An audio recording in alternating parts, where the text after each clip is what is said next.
Hello दोस्तों, कैसे हैं आप लोग। उम्मीद करता हूँ आप लोग अच्छे से होंगे। आज हम हमारा वीडियो कसौटी सीए की ज़िंदगी की का 1 साल पूरा होने के मौके पर मिले हुए हैं। तो सबसे पहले मुदस्सर भाई, बहुत बहुत मुबारकबाद, बहुत बहुत कॉन्ग्रेचुलेशन। Thank you. आपकी पीएचडी की डिग्री आज कंप्लीट हो गई। हाँ। वैसे अक्सर मैं आपकी तमाम डिग्रियां भूल जाता हूँ। कई बार मैं आपका नेम प्लेट के ऊपर देखता हूँ, फिर भी मैं भूल जाता हूँ। एक बार हमारे दर्शकों के लिए आप आपकी तमाम डिग्री कृपया करके बताइए, ताकि मैं भूलूँ ना। एक बार अच्छा, ये प्लीज़। समीर भाई, तो मीटिंग तो किसी और चीज़ की थी, मगर मेरे क्वालिफिकेशंस को बीच में लाकर काफ़ी एक एम्बैरेसिंग बात हो गई। मगर खैर, फिर भी समीर भाई ने पूछा है तो बता दूं कि मेरे क्वालिफिकेशंस है MCom, MPhil, MBA, CA, CS, CA में NET, LLB, MA in English, MA in Arabic, और अभी रिसेंटली पीएचडी हुई है। और भी कुछ चीज़ें चल रही है, तो पढ़ाई तो चलती रहेंगी। बढ़िया मुदस्सर भाई, अब आपके पास इतनी सारी डिग्रियां है और आपकी प्रैक्टिस इतनी पुरानी है, तो मुझे एक बात बताइए, ये ऐसा वीडियो बनाने का आइडिया आपको आया कहाँ से। देखिए समीर भाई, जैसे कि आप तो जानते, काफ़ी लोग जानते होंगे, कुछ जो नहीं जानते उनके लिए, मेरे मरहूम वालिद जी। वो भी चार्टर्ड अकाउंटेंट थे ओ। और उनकी ठीक ठाक प्रैक्टिस थी। तो मैंने बचपन से ही ये सीए के ऑफिस का माहौल देखा हुआ है कि किस तरह से काम होता है और क्लाइंट किस तरह से हर चीज़ करते हैं सिवाय फीस देने के। और जो ट्रिगर पॉइंट था समीर भाई, वो ये था कि वालिद साहब का इंतकाल जो हुआ मेरे, वो कोविड के फर्स्ट वेव में हुआ। तो उनके इंतकाल के बाद, उनकी डेथ के बाद, मैंने उनका मोबाइल चेक किया, या मोबाइल लिया रादर अभी। तो उसमें जब आखिरी व्हाट्सएप मैसेजेस मैंने देखे, तो वो सारे उन क्लाइंट्स के थे जिन्होंने कई अरसे से इनकी फ़ीस नहीं दी थी मेरे डैडी की। और वो अब्बा का मैसेज, उन लोगों के लिए डैडी का मैसेज इतना ही था कि I am in ICU for covid treatment, kindly pay my balance fees to my son needed for my treatment. आप यकीन करेंगे समीर भाई कि किसी ने रिप्लाई तक नहीं किया। यही बात वो वीडियो में भी मैंने ली थी कि एक ने भी रिप्लाई नहीं किया। एक आदमी है जो आईसीयू से अपनी मेहनत की फीस मांग रहा है, लेकिन किसी ने रिप्लाई नहीं किया।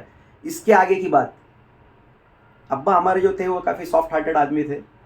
तो कुछ क्लाइंट लोगों के टैक्स के पैसे तक उन्होंने जेब से भरे हुए थे समीर भाई। टैक्स के पैसे, कि मैं कहीं जा रहा हूँ, आप सर मेरे टैक्स के पैसे भर दो, मैं आके दूंगा। अब ये टैक्स के पैसे भर के 3.5-4 साल हो चुके हैं। अब्बा के इंतकाल को 2.5 साल से ज़्यादा हो गए हैं अभी, लेकिन उन लोगों ने आज तक टैक्स के पैसे नहीं दिए। आप क्या उम्मीद करोगे कि फीस के पैसे आएंगे? फीस तो आई नहीं होगी। पैसे नहीं है, पैसे नहीं। और व्हाट्सएप स्टेटस पे कभी गोवा में है, कभी बैंकॉक में है, कभी घूम रहे हैं, कभी नई कार आ रही है। हर चीज़ के लिए पैसे हैं। 3 बच्चे हैं, तीनों बच्चों के पास आईपैड है, मगर पैसे देने को फीस नहीं किसकी? वो सीए जिसने इंतकाल से पहले आपके टैक्स के पैसे भरे थे। ना वो टैक्स के पैसे आए, ना वो फीस आई। तो बचपन से देखा हुआ माहौल, प्लस ये जो ट्रिगर पॉइंट था कि मैंने जब देखा कि मतलब यार इतनी हालत, कि भाई आदमी डेथ बेड पे है आईसीयू में, फिर भी क्लाइंट रिस्पॉन्ड नहीं कर रहा है। अच्छा, डेथ होके 2.5 साल हो गए, अब तक पैसे नहीं आ रहे। तो ये वो टाइम पे ट्रिगर पॉइंट था कि मतलब यार वीडियो बनाया जाए।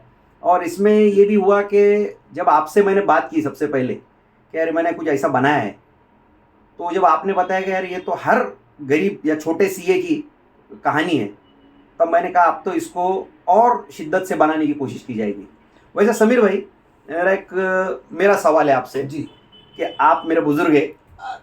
वैसे बुजुर्ग की बात मत करो, वैसे 15-16 महीने छोटा हूँ मैं आपसे। नहीं, मतलब मैं आपको बुजुर्ग समझता हूँ, समझ लेकिन सकता उम्र उम्र उतनी है जो दिल में आदमी समझे। जी। बराबर है।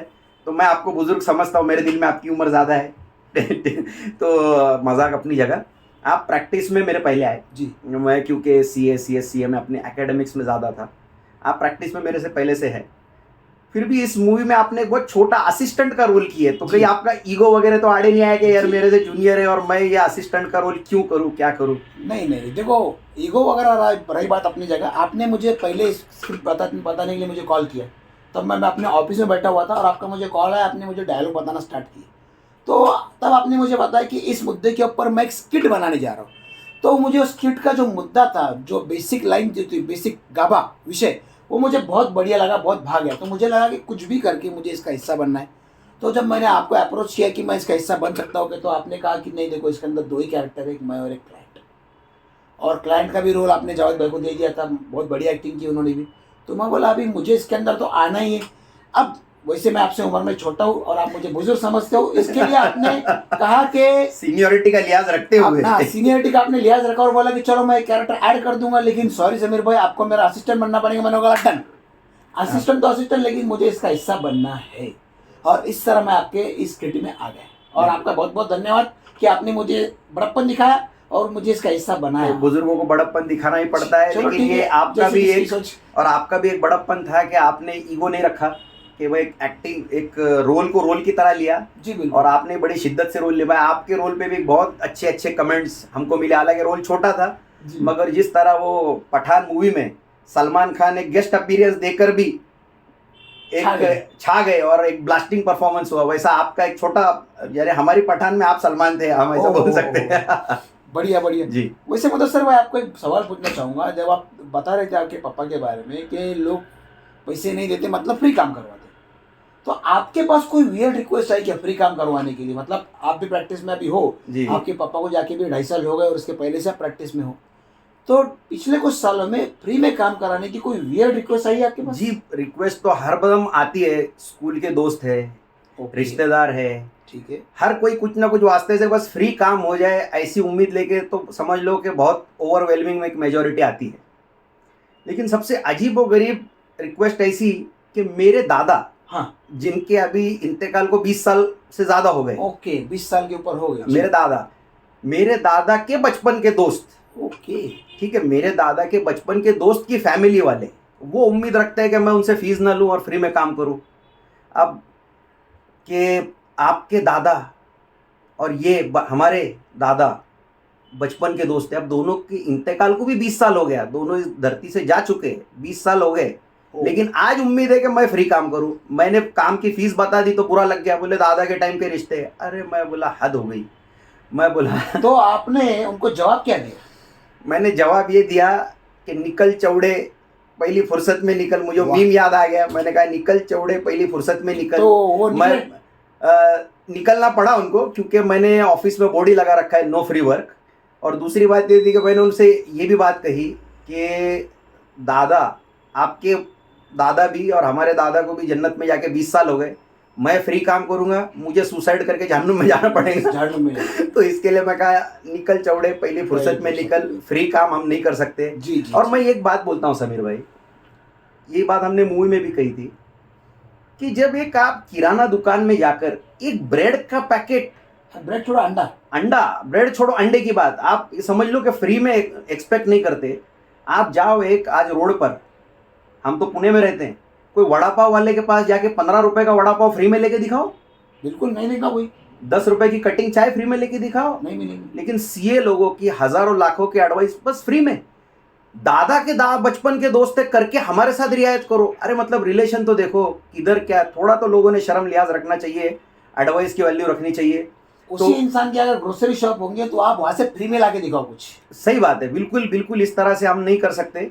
अच्छा समीर भाई, आगे एक सवाल था कि सबसे कंजूस आपका कोई क्लाइंट अगर गुजरा हो या कोई ऐसी क्लाइंट हो या हो चुका हो, बगैर नाम लिए कुछ स्टोरी बताइए क्लाइंट की। हाँ आपको बताता हूँ मैं, कुछ सालों पहले की बात है। मेरे पापा के दोस्त थे वो, और उन्होंने मेरे पास काम लेके आए और बोले कि ये काम कर लो। तो मैंने सारे डिटेल्स वगैरह चेक किए, मुझे ये लगा कि अब रिलेटिव है, पापा के दोस्त है, इसके लिए मेरे पास आए रहेंगे। तो मैंने उनके सारे डिटेल्स वगैरह चेक किए और मैंने उनको पूछा एटीसी, और एटीसी के बारे में उनको पूरा मालूम था। उन्होंने बोला अल्हम्दुलिल्लाह एटीसी तो बोले मैं चारों का पूरा फुलफिल करता हूँ। मतलब उन्होंने कहा कि 6 लाख रुपए की अपनी एलआईसी की इन्वेस्टमेंट है, पीपीएफ एंड एलआईसी। मैंने कहा ओके चलो बहुत बढ़िया बात है, आपके 3 लोग मिला के 6 लाख रुपए की इन्वेस्टमेंट है, एटीसी एटीटी वगैरह जो भी इन्वेस्टमेंट वाले डिटेल्स है उनके पूरे फुलफिल थे, इन्वेस्टमेंट पूरी प्रॉपर थी, मतलब इनके पास अच्छा खासा पैसा है, वेल टू डू। हाँ वेल टू डू है। हाँ। तो मैंने क्या किया, उनका रिटर्न्स वगैरह प्रॉपरली फाइल कर दिया, उनका आईटीआर वेरीफाई भी कर दिया। उस ज़माने में वो आईटीआर साइन करके बेंगलोर भेजना पड़ता था, तो मैंने उनका साइन लेके मैंने हमारे बाकी क्लाइंट के साथ पोस्ट भी कर दिया। और फिर जब बैलेंस शीट P&L सर्टिफाई करके उनको मैंने जब दे दिया तो उन्होंने कहा अच्छा थैंक यू, और वो निकल गए। थैंक यू, हाँ थैंक यू बोल के निकल लिए। तो फिर मैंने बिल का भी प्रिंट आउट निकाला था, फिर मैंने बिल भी दिया उनको। अच्छा। तो उन्होंने बिल दिया और साइड कर दिया, अरे रखो यार इसको साइड में। मुझे लगा उनको फॉर्मेलिटी नहीं चाहिए रहेंगे, वो कुछ कैश निकाल के दे देंगे। तो फिर मैंने बोला चाचा फीस, अरे बोले फीस क्यों? मैंने कहा ये काम किया, अरे पहले वाला सीए फीस मांग रहा था इसीलिए मैं तुम्हारे पास आया। मैंने कहा ये बाप रे बाप, अच्छा पहले वाला सीए फीस मांग रहा था, हाँ मुझे लगा पहले वाला सीए ज्यादा फीस मांग रहा होगा इसके लिए आए। बोले नहीं नहीं नहीं, पहले वाला सीए फीस मांग रहा था इसके लिए मैं तुम्हारे पास आया। और उन्होंने मुझे जो सवाल पूछा ना, हाँ वहां ब्लास्टिंग पॉइंट था, वो ट्रिगर पॉइंट था। सवाल ये था, उन्होंने मुझे हाँ। पूछा, अरे बोले मैंने इतना टैक्स भरा हाँ तीनों का, एक का 30,000, एक का 40,000, एक का 50,000, ये पूरा जो 1,20,000 जो टैक्स भरा हमने, सीबीडीटी को चलन लगाए तुमने, तो मुझे लगा तुमको इसमें से कुछ कमीशन मिलता रहेगा। कि जो कम टैक्स, मैंने लगा चाचा ये तो टैक्स आपके अकाउंट से भरा हुआ है, आपके नेट बैंकिंग से गवर्नमेंट के अकाउंट में पैसे गए, रिसिप्ट आपके लैपटॉप में है। तो उन्होंने बोला हाँ रिसिप्ट है। अरे बोले है, लेकिन तुमने आईटीआर तुम्हारे आईडी से भरा, तो तुमको कुछ मिला रहेगा। ओके, तब मुझे ध्यान में आया कि लोगों की गलतफहमी है, उनको लगता है कि भाई गवर्नमेंट को जो टैक्स भरा जाता है वो टैक्स से वो सीए या कोई प्रोफेशनल रहेगा उनको कमीशन मिलता है। हाँ, ये सबसे अजीबोगरीब ये बात। बिल्कुल सही फरमाया आपने कि इस चीज से मतलब मैं भी गुजर चुका हूँ कि कुछ लोग ऐसे भोलपन में, इतने भोले होते नहीं, वो बाद में भोलेपन का एक अलग लिबादा या हाँ लिबादा उड़ते हैं या नाटक करते हैं कि जो टैक्स भर दिया उसी में आपकी फीस होंगी ना, इस तरह से। और अगर फीस और टैक्स ऐड करके बोले तो क्लाइंट 10वीं पास नहीं होगा मगर बाइफर्केशन मांगता है कि टैक्स का बाइफर्केशन दो, और जब सिर्फ टैक्स मांगो तो बोलते उसी में आपकी फीस थी ना। तो यानी ये तजुर्बा कमोबेश मुझे भी आया है। ठीक है जी।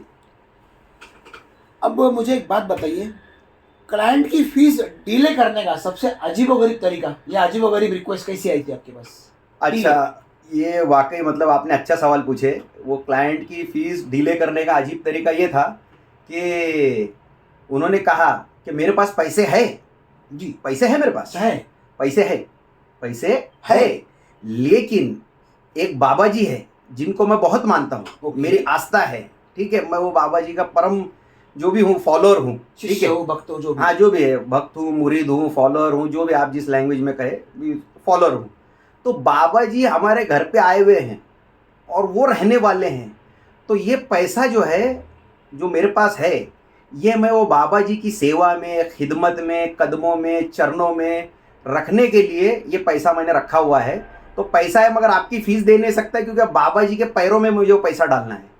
तो ये मुझे सबसे अजीबोगरीब बात लगी कि मैं बोला यार कमाल है, आदमी की सच्चाई की भी दाद दो और इस ज़माने में मतलब बेरहमी की भी दाद दो कि किसी के पैरों में पैसा फेंक रहे हो आप, लेकिन किसी के मेहनत के पैसे आप टाइम पे दे नहीं सकते।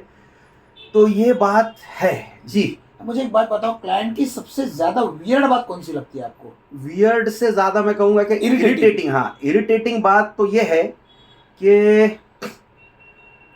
क्लाइंट लोगों को हर बार कहा जाता है कि भाई अपॉइंटमेंट लीजिए, ऑफिस पे अपॉइंटमेंट लेके आइए।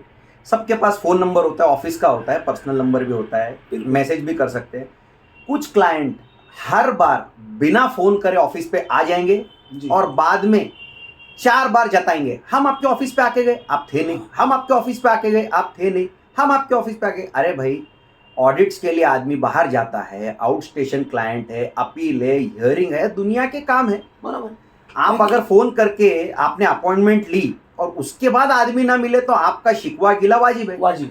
आप अचानक उठ के आ जाओगे, आपको ऐसा लगेगा कि भाई कोई ग्रोसरी शॉप या किराना की दुकान है कि सीए तो क्या है सुबह 7 बजे से रात के 11 बजे तक बैठा ही है, जब जाओगे जब काउंटर पे मिल जाएगा। बिल्कुल ऐसा नहीं होता। ये एक इरिटेटिंग आदत। दूसरी सबसे इरिटेटिंग आदत, क्रिटिकल क्वेरीज होते हैं बहुत, लेकिन फोन पे पूछेंगे अभी कैपिटल गेन्स का, अब ये ऐसा ऐसा अपना प्लान हो रहा है, इसमें कितना टैक्स लगेगा। अरे भाई कैपिटल गेन्स है, अभी लॉन्ग टर्म है, क्या है, इन्फ्लेशन इंडेक्स लगाओगे। जो मेरे प्रोफेशनल भाई लोग हैं, सीए लोग जो है, हमारे कलीग्स हैं, कि उसमें सिर्फ आप भाई नहीं बोल सकते, मतलब जो लेडीज़ भी हैं, तो हमारे प्रोफेशनल कलीग्स भी जो है, जो लड़के लड़कियां प्रैक्टिस कर रहे हैं, उनको भी तजुर्बा होगा कि भाई जब लॉन्ग टर्म कैपिटल गेन्स है, इन्फ्लेशन इंडेक्स है, रेकनर रेट है, कॉस्ट ऑफ एक्विजिशन है, सर्कल रेट जिसको कहा जाता है, हमारे यहाँ रेकनर रेट बोलते हैं, महाराष्ट्र में इसको रेकनर रेट बोलते हैं, जो सर्कल रेट होता है।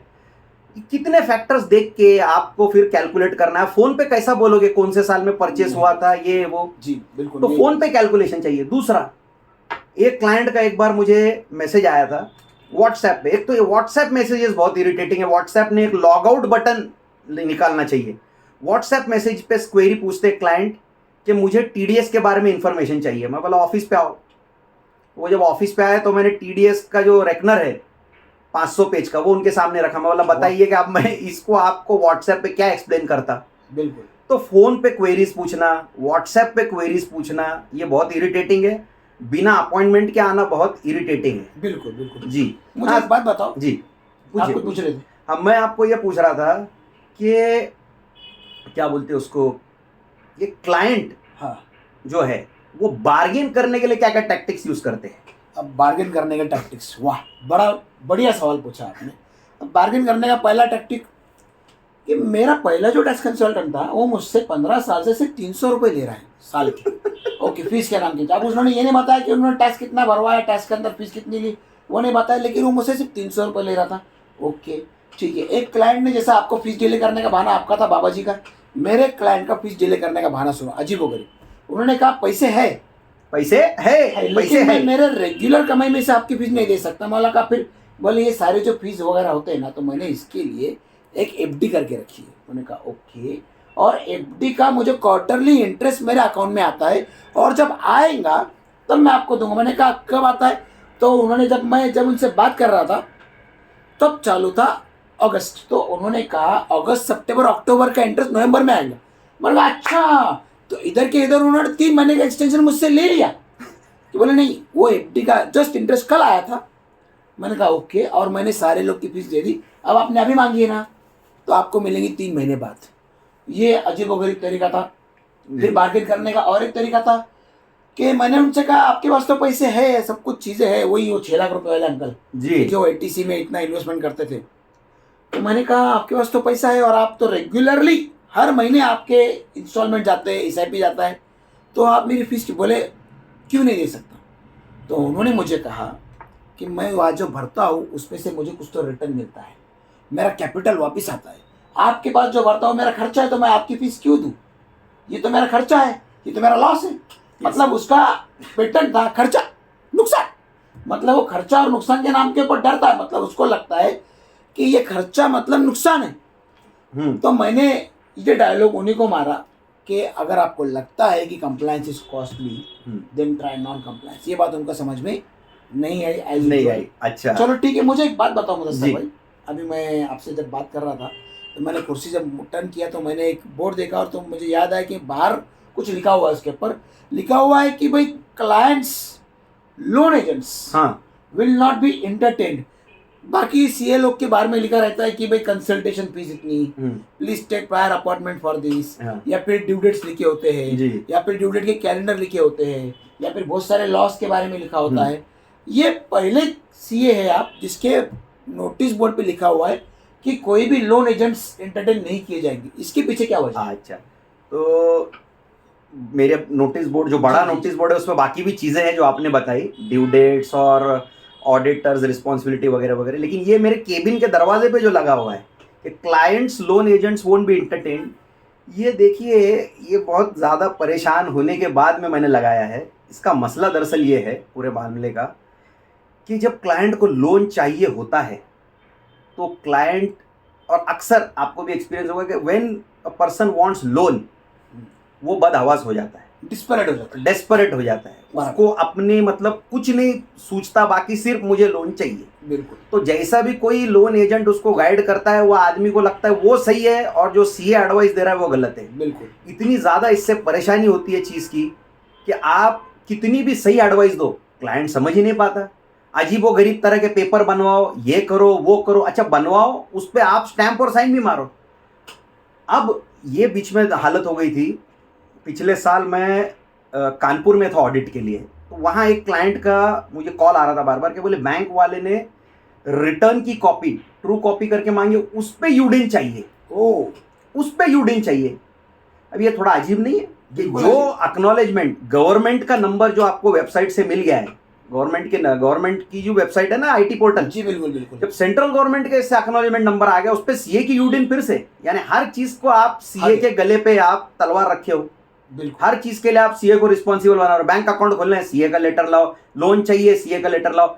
टेंटेटिव पे भी सीए, हालांकि जो अपना कोड ऑफ एथिक्स है जी ये आप जानते हैं, हमने सबने सीए फाइनल में पढ़ा हुआ है बिल्कुल कि बिल्कुल। कोई टेंटेटिव इस पे सर्टिफिकेशन नहीं हो सकता, मगर ये टेंटेटिव इस पे भी सर्टिफाई करके और मांगते हैं। यहाँ तक बात है कि भाई आपने लोन दे दिया और utilisation of assets, utilisation of loan उसके ऊपर भी मांगते हैं कि भाई आपने सच में एसेट परचेज की या फिर ये लोन का पैसा कहाँ खर्च हुआ, जबकि and use of loan verify करने की जिम्मेदारी बैंक वालों की है। लोन बैंक ने दिया हुआ है तो भाई बैंक अल्टीमेटली उस वेंडर के अकाउंट में पैसे डालती है। वो डालने के बावजूद भी जी सीए के पास से सर्टिफिकेट मांगते हैं कि आपने उसका इस्तेमाल कहाँ से किया, एंड यूज कहाँ से किया, मतलब एसेट मानो कि सीए उसके दुकान में जाके बैठा है, घर जी। में जाके बैठा है, एक एक रुपया का खर्चा कर रहा है। बिल्कुल अजीब वो गरीब हाल है। खैर समीर भाई, मैं आपसे ये पूछूंगा कि आप जो है प्रोफेशनली तो जी। काफ़ी आपका प्रैक्टिस फैली हुई है, काफ़ी फैला हुआ कारोबार हो सकता है। है। नहीं अच्छी बात है, थैंक गॉड फॉर दैट। लेकिन मैं ये पूछता हूँ कि आप बैंक ऑडिट जो है जी। जिसमें स्पेशलाइज करते हो, अपना कभी डिस्कशन भी जी। होता है हम लोग, तो बैंक ऑडिट्स में सबसे अजीब व गरीब कुछ एक्सपीरियंस, बिना नाम लिया ऑफ कोर्स। हाँ आपने बताया ना मुझे कि क्लाइंट्स आते हैं लोन के लिए हाँ तो सब डॉक्यूमेंट सर्टिफाई करके मांगते हैं, तो मेरा आज तक का सबसे अजीब किस्सा मैं आपको बताता हूँ। एक क्लाइंट आया एज यूजुअल, उसने कहा कि मेरे बैलेंस शीट P&L पे साइन करके दो एंड कंप्यूटेशन पे भी साइन करके दो।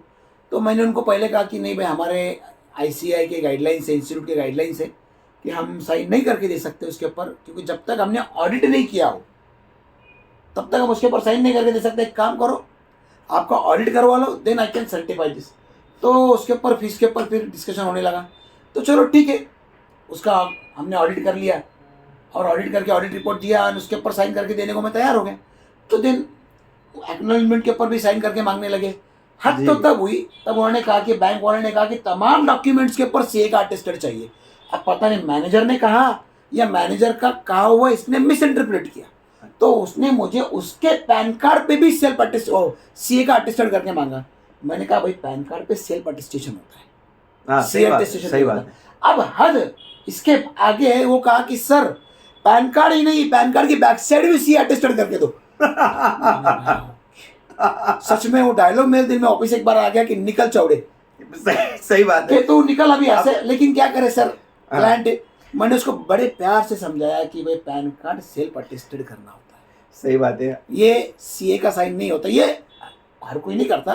अब वो मेरा कई 10 साल के अंदर का एक एग्जाम्पल। नहीं मैं ये कह रहा हूँ कि आपने उसे क्या बोलते हैं उसको, कि आप क्या ऐसे दिल में ख्याल आया होगा कि मतलब कहाँ फंस गया मैं, कोई बचाए मेरी जान, में फंस गई गुंडों में, उस तरह से। खैर वो गाना मुझे याद आ गया, पुराना कॉलेज में थे तब। अब मुझे एक बात बताओ जी, आप लिटिगेशन का काम देखते हो, अपील अपील जी जी स्क्रूटिनी जी हियरिंग, हाँ तो ये तो ठीक है, लेकिन जब आपके नॉर्मल क्लाइंट्स, रूटीन क्लाइंट को जब नोटिस आती है जी।